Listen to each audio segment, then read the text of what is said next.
programming. So today's session is being hosted by Volunteer Ottawa, and Volunteer Ottawa is the premier local nonprofit linking volunteers with community organizations in need of their skills and time. Today, we'll discover invaluable insights on volunteer recruitment tactics, training procedures, management tools, diversity and inclusion initiatives, and safety protocols.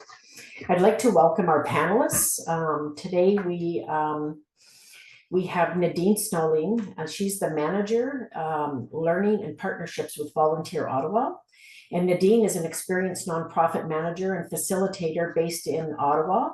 Nadine has worked internationally supporting social enterprises to expand their impact and create meaningful experiences for their stakeholders.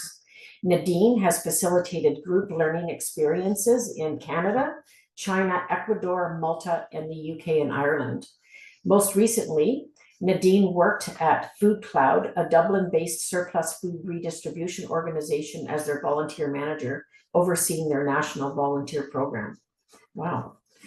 The next up, we have Sarah Marsaw, and it's Courtois. She's the volunteer manager and festival administrator for the Canadian Tulip Festival. Sarah first joined the festival on the board of directors with the goal of creating a new volunteer strategy. She's been volunteering since she was a child, inspired by her parents' passion for giving back to the community. Over the years, she has attempted to become a community builder as a serial volunteer at small and large events, both formal and fun. No role is too big or too small when she feels she is contributing to something positive. Then we have Lisa Hollingshead. She's the event coordinator for Hope Volleyball Summerfest. When Lisa moved to Ottawa in 2015, she was looking for an opportunity to gain more experience in event management and was attracted by the opportunity to volunteer with an event management organization that raises funds for community-based charities and has fun doing so. Since then, she's played various roles on the Hope Volleyball Summerfest volunteering planning team and found the experience of being part of the volunteer-driven organization crucial to shaping her approach to volunteer management. So welcome, panelists. Thank you very much. We can start into our programming. I'm going to turn the floor over to Nadine, and she, I think, is going to put up a presentation. So thank you, Nadine, for being here. Thanks so much, Shannon, and thank you, everyone, for having me today. I'm really excited to be here on behalf of Volunteer Ottawa. Can everyone see my screen? Is that all okay? Everyone's cameras are off, so yes, perfect. Yes, perfect. Yes. I can see you. Thanks so much. Yeah. Thank you so much. I realized people could be nodding, but I wouldn't be able to see. As Shannon said, I am Nadine. I'm the manager of learning and partnerships here at Volunteer Ottawa. And I really just want to spend the next 10-15 minutes just sharing a little bit more about volunteerism from the lens of us here at Volunteer Ottawa. So I'll start with a little bit of an overview of the work that we do, but then just chatting about volunteerism more broadly and the opportunities that we see and how us at Volunteer Ottawa can support you as you move through what I imagine is going to be a very busy festival season.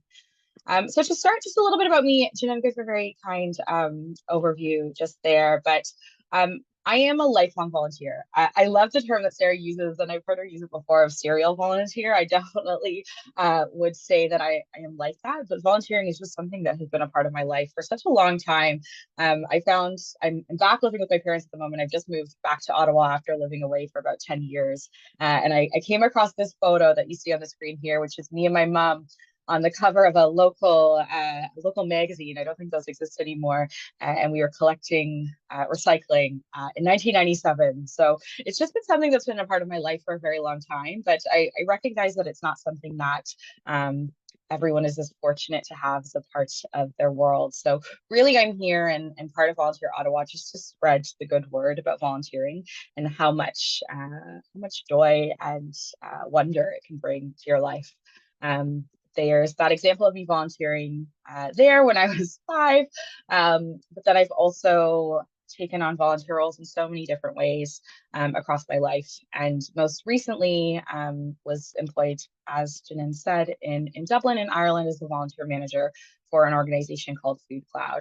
And it's really what brought me here to Volunteer Ottawa, to really continue to support the nonprofit space in building our capacity to ensure that we're still supporting volunteers in the best way that we can.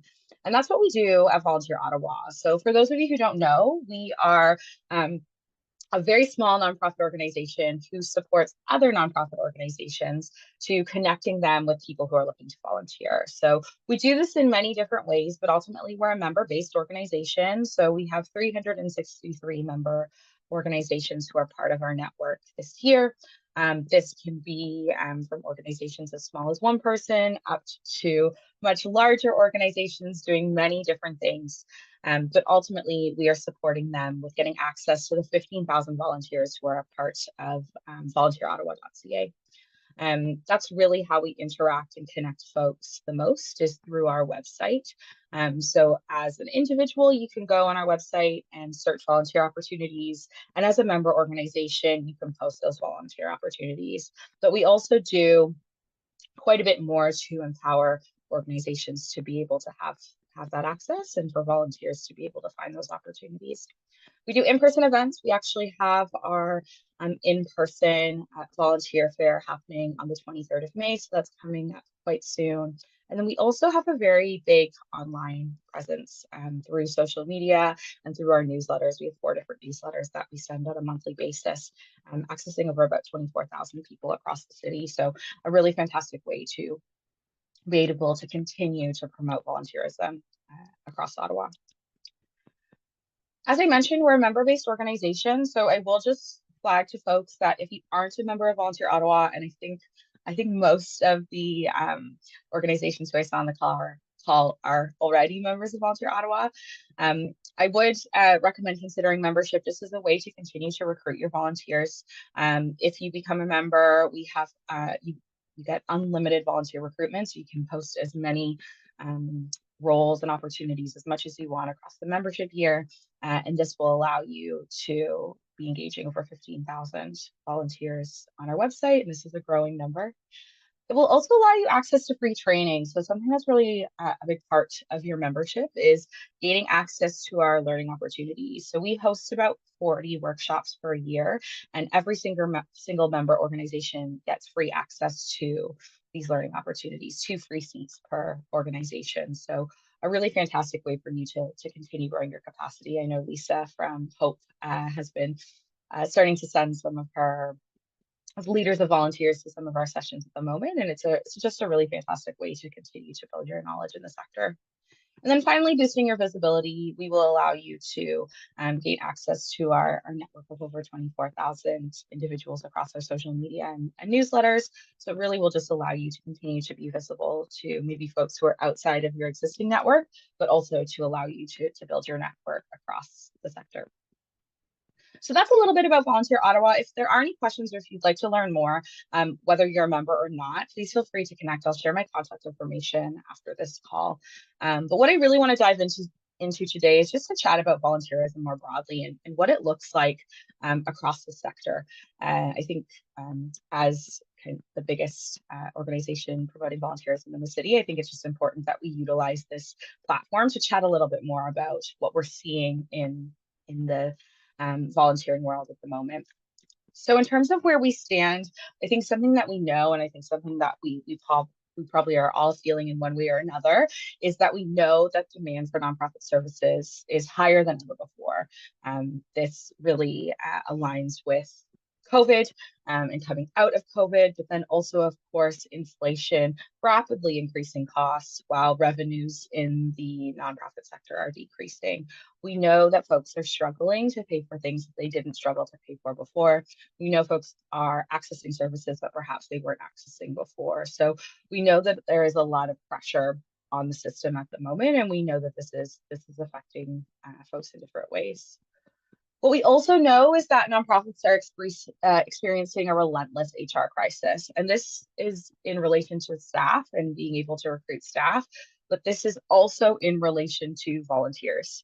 We know that when it comes to staffing organizations or staffing different services, organizations are continuing to struggle. Some data came out that it was as relevant as last week, where we see that organizations who work with volunteers have still not gotten back to their pre-COVID numbers of volunteers. So if an organization had 100 volunteers pre-COVID, they still haven't gotten back to a regular, consistent stream of volunteers now in 2024. So we know that this has been a challenge. Something that we know is that the volunteer crisis is slowing, but it's still there. It's still prevalent. I'd be interested to hear if folks feel similarly in their own cases. But what we know across the sector, if we're looking at themes, is that recruiting and retaining consistent volunteers is still a challenge. This is something that we're seeing for sure. Older adults have not come back to volunteering post-pandemic. So folks who unfortunately had to cocoon or had to be particularly careful when it came to their health over COVID have not returned back to volunteering. We also know that because of that pressure that we're seeing to folks financially, older adults who perhaps weren't caring for grandchildren or other members of the family before are having to forego volunteering opportunities to care for family members. So we're seeing that older adults and their ability to volunteer has changed. Young adults are not engaging in volunteering as much as they used to. Over COVID, high school students who needed their 40 hours were not volunteering, but we just have seen that young people have not come back to volunteering in the same way. This is in a world where almost half the sector is entirely volunteer run, where we really rely on volunteers to do the work that they need to do. But we also know that our societies and communities are really experiencing polarization, exclusion, disengagement. We know that there is a need for people to volunteer, not only because of the services relying on them, but also because we know that there are so many positive impacts that come alongside volunteering. So what does this mean? How do we change? How do we ensure that these challenges aren't something that we continue to face and do not become continue to be an issue? Knowing that we've seen so many changes in society. So for example, the cost of living crisis, we know that it's putting pressure on people's time alongside their money. Canadians are not giving in the same way that they used to. But also we know that people are out of the habit of showing up in person. I know for myself, work that I used to do 100% in person is now at least 50% in person. So I'm spending personally a lot less time out of the house. And I know that's the same for a lot of us on this call. We're doing this call remotely, one that probably would have been in person before COVID. So we really are out of habit of showing up in person. But we also know that people no longer know how to get involved. There has become a strain on volunteer organizations to be able to even manage volunteers or recruit volunteers. And it's meant that many people who want to help but don't know how are falling through the cracks. So what this really means is that we just need to make some changes. The way that we looked at volunteering traditionally needs to change, and we need to adjust to reflect the reality of life now in 2024 and beyond. So what that means really is looking at flexibility. So how can we be more flexible with the opportunities that we have? How can we ensure that we're finding ways to engage with people in ways maybe we never did before? Then also thinking about traditional volunteering versus skill-based volunteering. Traditional volunteering being more action and task-based versus skill volunteering, where we're actually leveraging people's professional skills to volunteer. But then also ensuring that the opportunities that we're creating are not only visible, but accessible to as many groups as possible. We really need to ensure that we're inviting everyone into volunteering and making it possible for them to do that.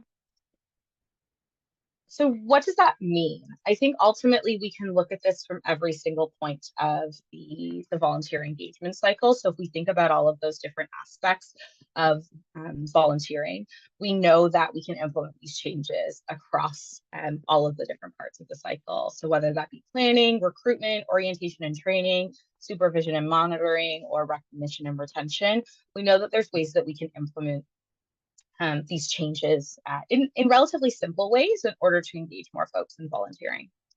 So if we were to think about each of the pieces of the puzzle and how we can implement that flexibility, that visibility, maybe more skill-based opportunities. If we think about planning, thinking about the roles that we have, are our roles still relevant? Are we struggling to fill them because maybe they're not interesting to individuals anymore? How can we change them to make them more relevant? When it comes to recruitment, thinking about how we can screen volunteers in and not out. We know that traditionally the way that we recruit volunteers might mean that we are shutting down the possibility of including more people in volunteering. So how can we ensure that we're including as many people in the opportunities that we have? And also, how can we extend this to marketing materials? Are the ways that we're marketing and communicating the opportunities that we have available, making them available to all different communities and all different types of people? What about orientation? Is our orientation setting our volunteers up for success? Are we communicating and setting expectations in a way that makes folks feel comfortable the second they step into our organization and make them want to be a part of it for the long haul? Then thinking about supervision and monitoring, feedback really is a two-way street. So we do need to ensure that when we are creating these opportunities and the different supervision practices that go into them, how do we ensure that volunteers feel a part of this process and feel like they are a part of the team rather than just another cog in a big puzzle? Finally, recognition and retention. Ultimately, we know that volunteers are coming to volunteering for a reason. So how can we ensure that the recognition pieces that go alongside this are relevant to the way that they want to engage with volunteering? For example, we know that there's a lot of volunteers who would like to volunteer to gain work experience. How can we ensure that we have a piece in place that recognizes them in a way that they would find valuable? So for example, ensuring that you have reference letters available and a process in place for that. These are just examples and obviously a very quick fire way to go through these different pieces, but thinking about your own programs and finding ways to be more thoughtful about how we can engage folks in a world that has changed is definitely something that we're all going to have to think about as we continue to find ways to improve and grow our volunteer programs in a world that is still struggling to reckon with this new world of volunteering. We're here to support you. So as I said, if you are a member, you're able to access our education opportunities for free. We do have a selection of workshops that are happening at the moment, particularly for leaders and volunteers. So you'll see a couple of different ones on the screen here. If you are a member, they're free for you to access. And if you're not a member, please feel free to contact me and we can have a chat about what that looks like. But you can also take a look at our website to see what membership would cost for your organization. If you're an organization whose annual revenue is under $75,000 per year, it's actually free. So we do have tiered membership based on your annual revenue. So definitely take a look if it's something that you're interested in. And I'll share these slides after the presentation, but I do just have a couple of helpful links just for you to get started in thinking about volunteerism in a different way, which you're more than welcome to check out. And we also have more on our website at volunteerottawa.ca. But that's a little bit for me. I hope that sparked a little bit of thought in terms of volunteerism in 2024. And I know that we have Lisa and Sarah joining us to chat a little bit more about what that looks like in practice. So thanks so much.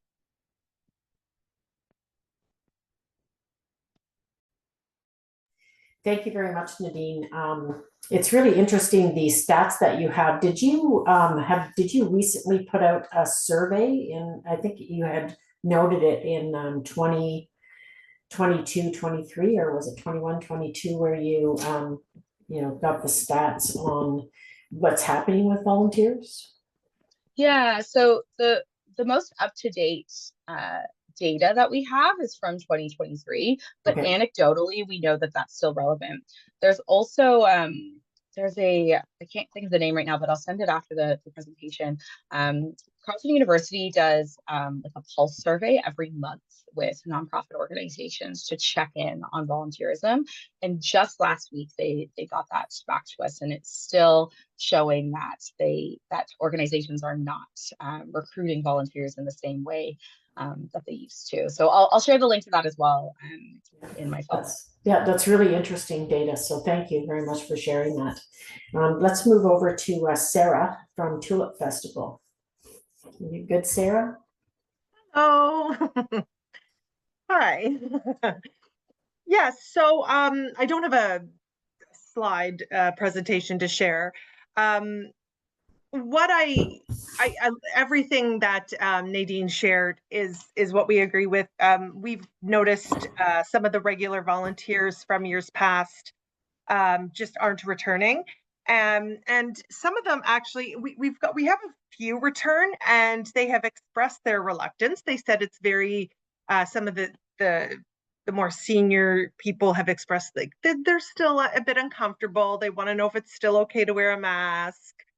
And of course we're like, yes, you can wear a mask anytime you want. Like, we're not gonna, and I think some of them are afraid that might not be very welcoming. And I don't think that would be unique to a festival. It could be for any type of volunteering, for that matter, because the idea of volunteers is that they're supposed to be helping out, and they want to feel pleasant, I suppose, for lack of a better way of putting it. And if you have your mask on, you might feel like you're not as present as you could be. And I think we all relate to that because we've been wearing masks for several years. And I think meetings such as this, workshops like this, and the workshops that Volunteer Ottawa offer, and networking with your fellow volunteer coordinators and managers for brainstorming of ideas for the retention, for the recruitment, and having even a bit of collaboration. There are some festivals that have a connection together, and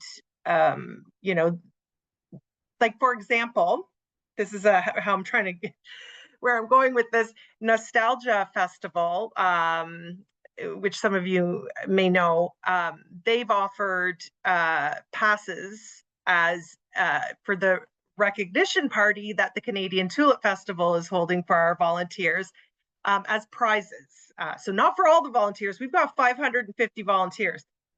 They're not giving us that many passes, but it's a prize. So it's a way of saying, at the recognition, hey, so in a couple months, there's another festival that you may want to volunteer. So there's different strategies for that as well. And if, festivals are scratching each other's back, or events or organizations, it doesn't just have to be festivals, kind of scratch each other's back and try creative approaches like this, it can really help,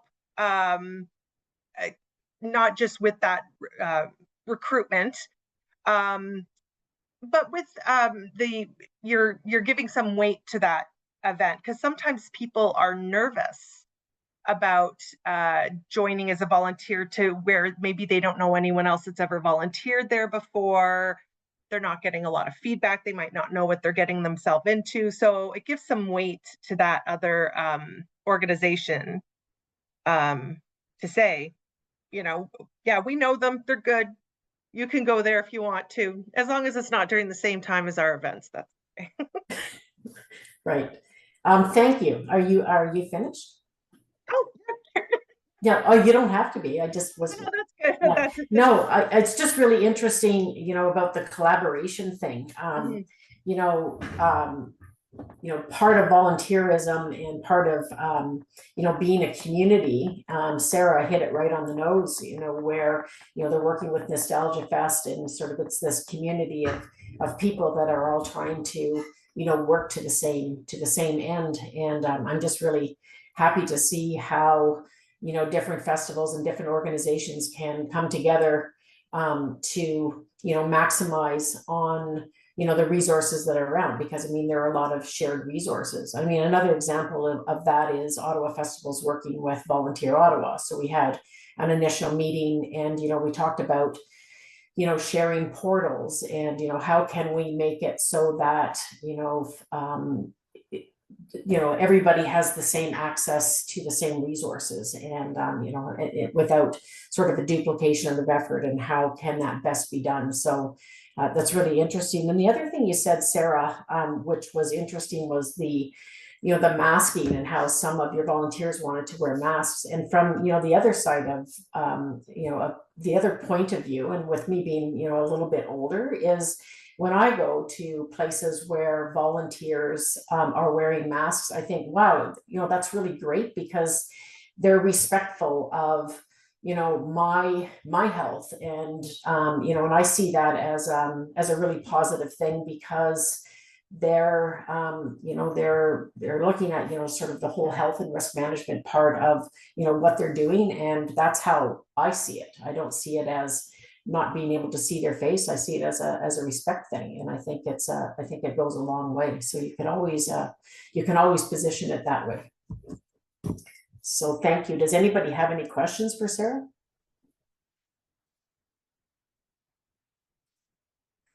Okay, so I'm going to move on to Lisa, and Lisa's with Hope Volleyball, and thank you for joining us, Lisa. No problem. Thanks, Sarah, for yeah, that's a really interesting thought about people might feel intimidated by wearing a mask. I never would have thought that people would be like, well, I don't think how people are going to perceive me. But I understand that, I understand why people feel that way. And it's really important to be as welcoming as possible, so people don't feel like they might be singled out if they decide they'd like to wear a mask and volunteering. Um, and also I wanted to mention too, that Nadine's presentation was very interesting, and I learned a lot. And I definitely want to preface what I'm saying is that I am also a serial volunteer, but I haven't really had the opportunity to like manage a volunteer program holistically before. So I just thought, well, I'd put together some interesting like little things I've learned along the way, being a serial volunteer, being a leader of volunteers, and now in a position where have a job where I'm managing and supporting volunteers. Um, so we've been really fortunate at Hope. We haven't had too much trouble recruiting new volunteers to come on. We obviously have our large planning team that has 30 plus individuals, and there have been people that have been with us for years prior to the pandemic. They stuck around while we were on pause for a few years, and they've come back, and those volunteers are invaluable. But there's always people come for a bit and then they leave, and we're always filling those spots. But luckily we have enough stability that we can maintain a really functional planning team that has a lot of responsibility. Like our planning team is very crucial for putting on our Summerfest each year. And so I think I don't really have, so luckily we don't, in terms of recruitment, we don't do anything more remarkable than when many other organizations do.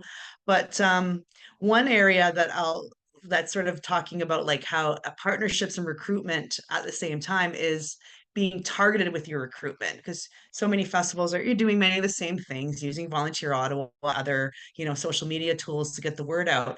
But I find it's really helpful to build partnerships with organizations so you can do like some more targeted recruitment.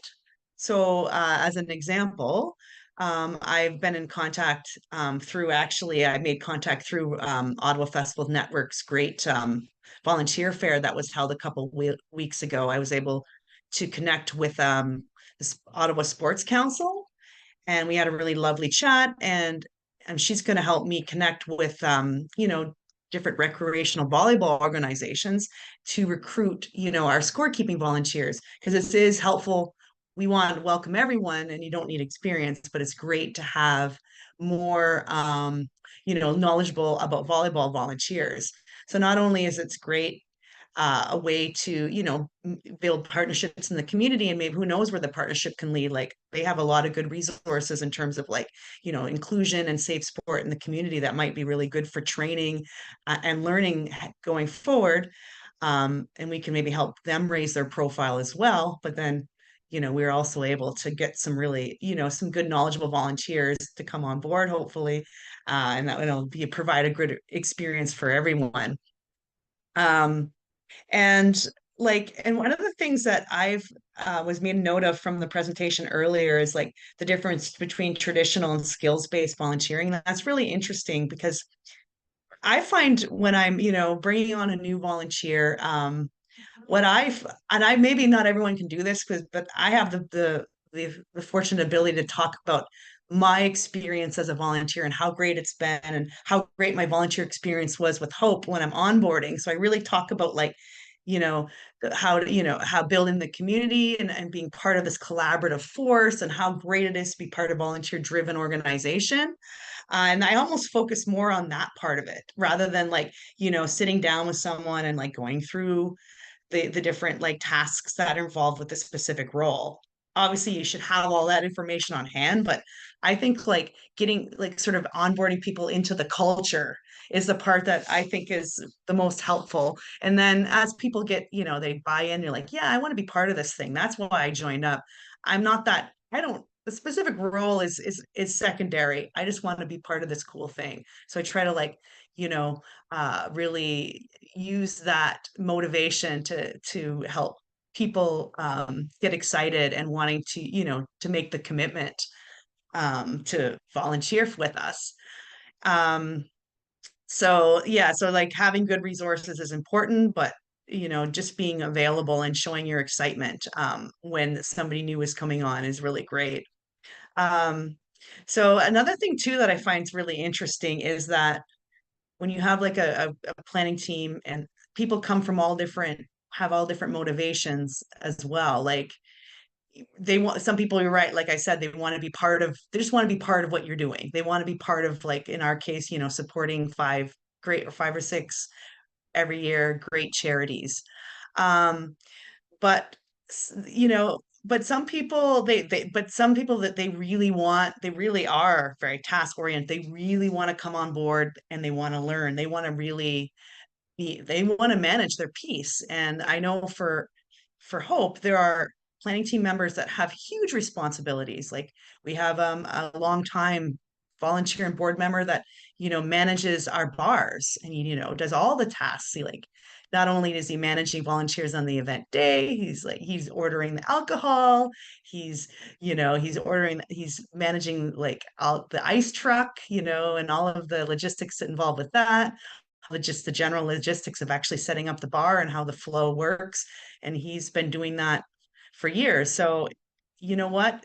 You might say, oh, volunteers maybe shouldn't have all that responsibility. But I think if you can create that flexibility, that was an important point in the presentation, to allow volunteers to take on that responsibility if that's what they want to do. Then I think that really helps build and strengthen the organization. But if some people want to come and they just want to have a specific task, and like, I want to come and I want to help with stuffing envelopes or cutting out parking passes. I just want to be there I just want to come and help do these tasks. That's what I want to do. I want something simple and easy, and I want to see the result of it, and I want to know that I'm helping. Then that's great too. It's okay to have volunteers do those tasks. Like for me, I'm like, I don't want you to have to do those monotonous tasks, but if that's what they want to do and that's what is fulfilling to them, by all means, like try to structure your planning for your event in that way, that so you can accommodate people with where they're at. Yeah, so I think that's kind of all the things I wanted to mention. I was kind of rambling and all over the place, but that's my style. So if you have any questions about anything, I would love to answer that. Oh, I see a hand up. Cool. Sorry if I didn't see that earlier. Sarah. I just put it up now, Yes. so Good. I'm kind of like you. I can ramble all over the place. I'm sorry. Yeah. Just maybe this is a common characteristic for this role. But you mentioned some things that triggered things I had intended on mentioning, and one of them is, like I say, I'm a serial volunteer, but volunteers don't have to be a serial volunteer. They could just do it one time. But I think it's important that we let them know what it's like. Like, a lot of times they think that we are perhaps, graduates of an event management or a business program from university, and we don't know what it's like to be there. But a lot of us do. And if you haven't been a volunteer and you're working in a position overseeing volunteers, one thing that I think is really important, and this is from my own experience, and I try to do it now myself, is to put your feet on the ground. Go in there and help out sometimes if there's something, even if you're not necessarily needed immediately somewhere else.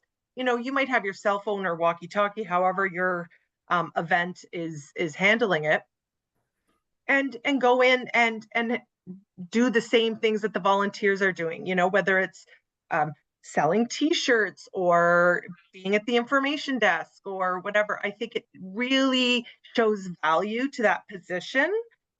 And it can really make volunteers feel really good. And share with them if there's some downtime, of course, or even during their onboarding, about your own personal experience and that what it's like, and acknowledge that sometimes things can be a little mundane, but the role is still important, Right. And what it's like. Be honest with them. The retention is also, or not retention, the recruiting is making sure you put them in a position they want to be in, because they might not even show up if you don't put them in something where they feel like they're going to enjoy it. Right.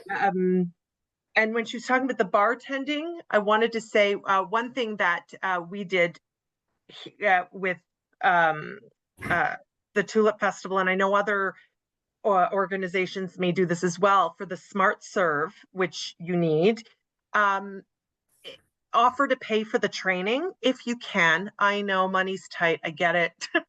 Believe me, the Tulip Festival knows this. But yeah, if you can afford it, offer to pay for the Smart Serve training or the renewal, which I think is a very close window right now because they've changed the program for Smart Serve recently. Mm-hmm. So that's an option. People might feel more encouraged to come if they know that that'll be covered.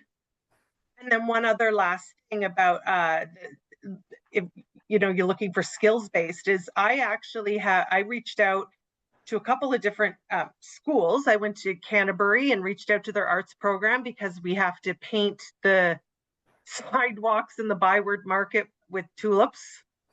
So What a great idea. Yeah, great idea. yeah, why not? It could help build their portfolio and their resume and their volunteer hours. It's like win, win, win, win, win. Yeah.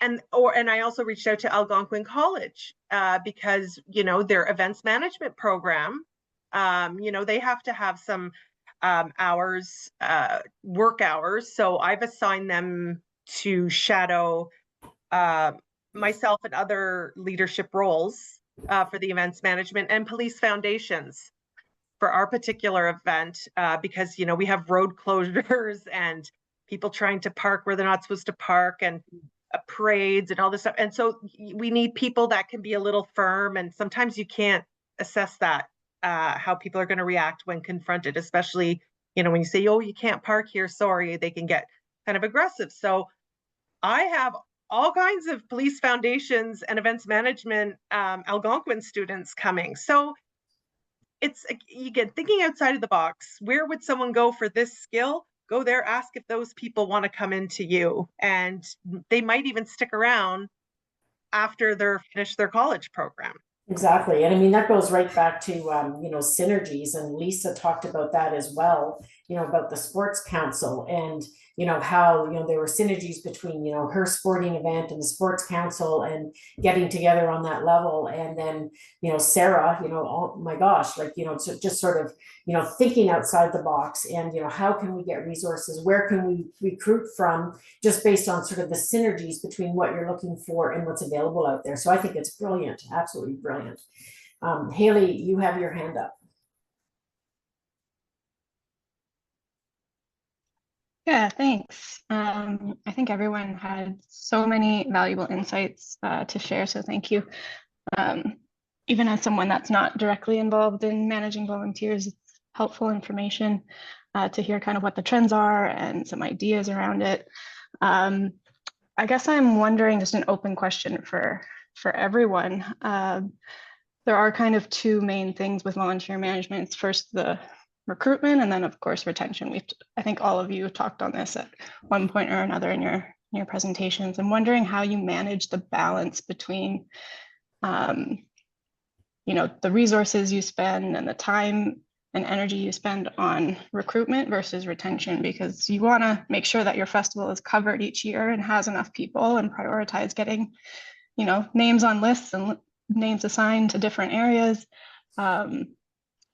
So I can imagine that sometimes the retention work, really making it personable and enjoyable and collecting feedback and acknowledging everyone, can sometimes get dropped off. And we've seen that it's hard to get people to stay. They might come for the 1 year and drop off. Or if you lean too far onto the retention focus and don't do enough to recruit, you might fall short in the year. So how do each of you kind of manage that balance? That is a I can- great question. Go ahead, Lisa. You know, I'm still so new in my role. I just realized that it's a big part of your job, and I just feel like just always try to prioritize, you know, honoring your volunteers, you know, and making sure you recognize them. I think that's the retention part will come from that part. If you focus on that, then the retention part will come naturally. And also recruitment will also can also, you know, be born from good volunteer recognition, because then if you really recognize your volunteers will recruit other volunteers through their word of mouth. I think that's, if you're gonna like, well, what should I focus on? I think you're trying to focus as much on being like a cheerleader for your volunteer team is a good way to start, I think. And then maybe some of the other areas that you're like struggling to find time for will fall into place. I know, like, for instance, just for a quick example, we used to have a volunteer appreciation party, but those can be really like time, you know, expensive, and they have a lot of like, you know, they're resource heavy. But then we just sort of switched away to like just doing, you know, having our planning team, you know, recognize event day volunteers, and just putting, you know, a nice little statement about what a great job they were doing, and putting their name in a hat and doing draws. So people, you know, people like to win stuff, but then you have this great collection of like of these, you know, all these great things that the volunteers were doing throughout your day. So you can put it up on the website. You have some sort of volunteer hall of fame, so then people can see. So there you go. You're doing a lot of, then that can help you with recruitment, helps with retention, all of those things.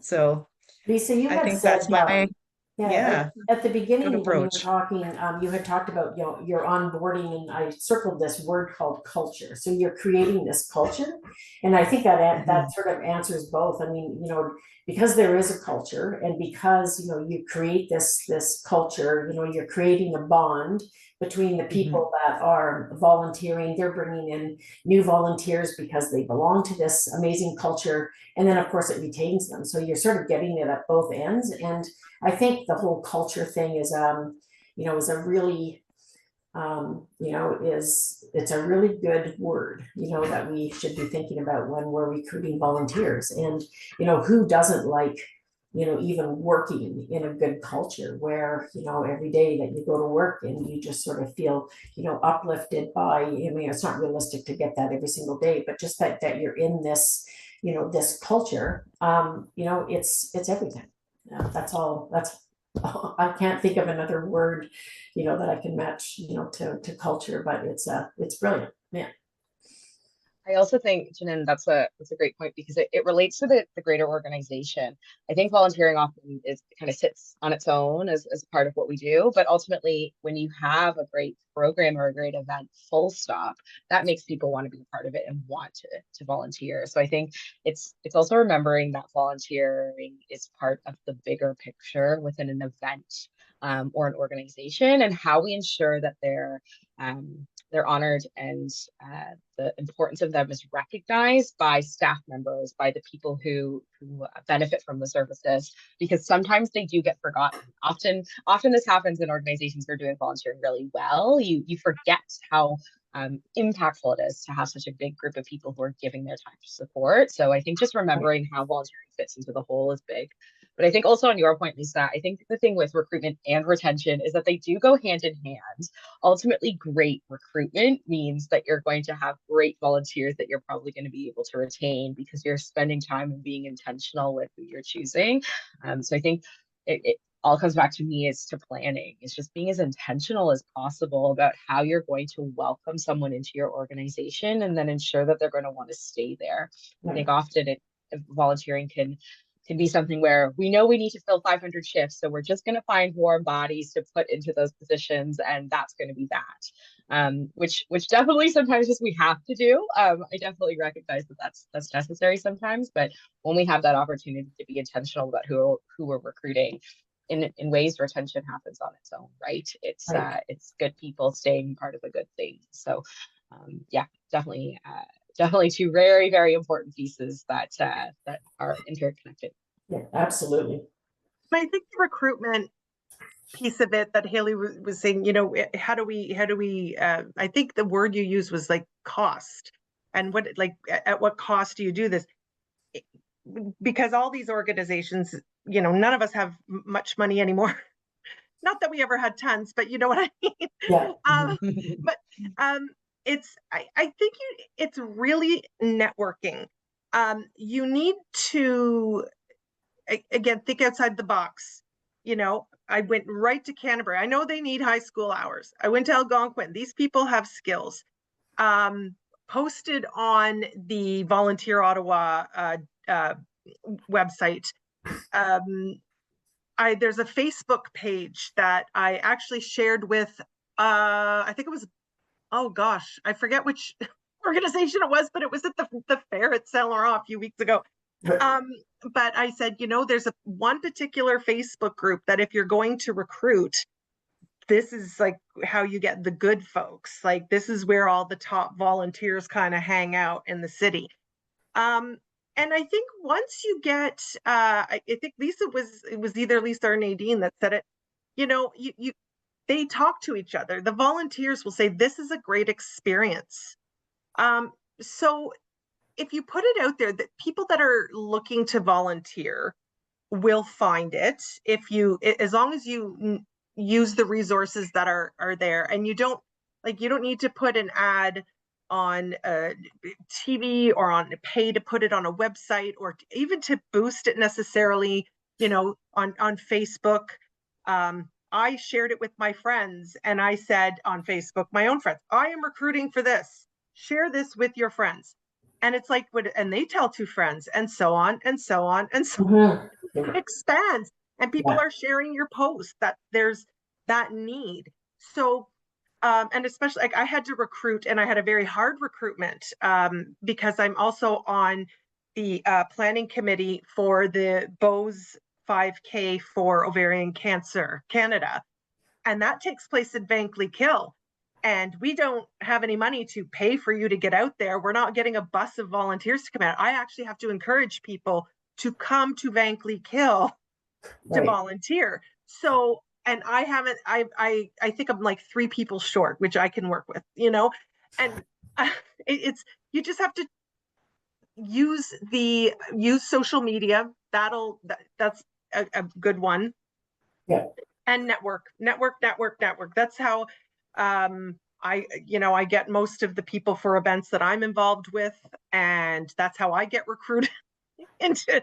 Maybe that's why I'm a serial volunteer, because it's about scratching back. So when, if people are doing a favor for me, I will do the favor for them, so and you enjoy it because these are people you respect as well.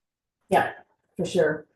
Yeah, it's interesting. Again, if I'll talk about, the old days. I started my career out with Bell and worked for Bell when I graduated. And, There was the Bell Club, and there were employees, so then always like a ski club and a sports club and whatever. And every year, we would be recruited as a group of people to work for a race weekend. And, we would set up the whole Bell Canada, thing where we'd be handing out the wet sponges and, doing all of that kind of stuff. And we said that year and year and year. And last year, somebody called OFN, and I think it was like an insurance company, and sort of part of their strategic plan is they were, as a group, going to volunteer for so many hours, and they hadn't done it. So they had, a week to be able to check that box. And that's really the way it went. She says, like, do you have any volunteer opportunities? And I said, well, there's many volunteer opportunities. I said, here's a whole bunch of festivals that are happening. But I said, in the recruitment, I said, they do onboarding and those kinds of things. So you have to kind of,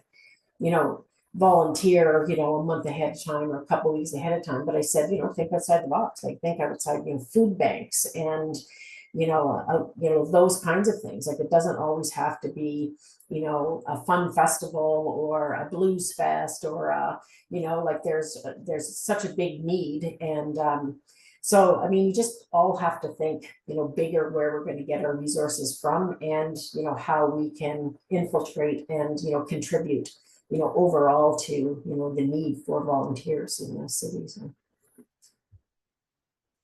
Does anybody else have anything to add?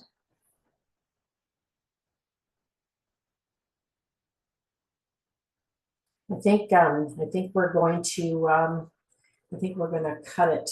I think we're going to wrap it up. And so we've taken this session and we've recorded the session. So hopefully that's okay with everybody. And Haley is going to take it out of the cloud and put it on our YouTube channel and post it on. We have a series of podcasts on our website. So we're going to post this up, as a podcast, and we'll also advertise it through our newsletter at the end of the week. So if anybody has any objections, certainly let us know, because some people don't like to be recorded. So let me know in an email if that's okay. And thank you very much, Nadine and Lisa and Sarah, and for the people who came on board to listen.